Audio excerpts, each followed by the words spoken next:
installation, removal and reinstallation of BOS surf ski rudder.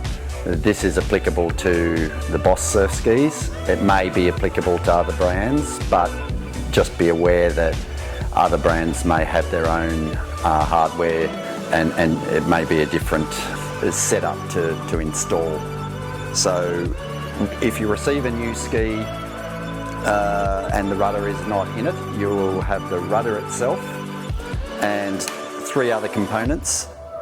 A hex nut that will just be a normal M10 10mm nut, a flat washer, again 10mm, and a nylock nut. So the nylock nut is the nut that has the little blue nylon ring at the top, which is to help keep that nut tight and help prevent it from coming loose. Having said that, they do come loose periodically and you will need to check your rudder from time to time to make sure that everything's tight. So when you go to install the rudder, obviously it's got to come up through the bottom of the ski and into this rudder box here via the carbon fibre outer tube. So you install the rudder in through the base up to the top. First component you need is the flat washer.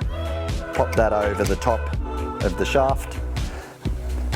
Then you get the non-nylock nut, the normal nut without the nylon bush inside. And when you put that on to the shaft, it's critical that you don't do that up too tight. Just spin it on with your fingers.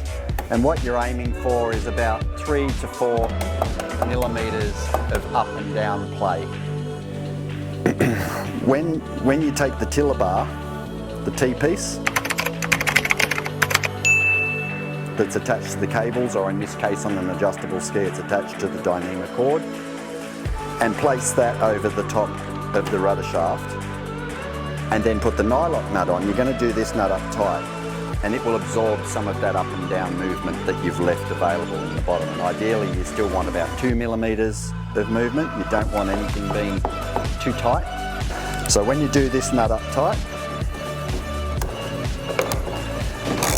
it's a good idea to turn the rudder against the stopper inside the rudder box, but put your thigh or your hand in the base of the rudder as you do this up tight, so you do not crack the rudder stopper in the rudder box. And you do that top nut tight. So when the rudder is in place and the rudder is sitting straight, the tiller bar here should be sitting straight at right angles to the rudder, and the pedals should be straight up the front.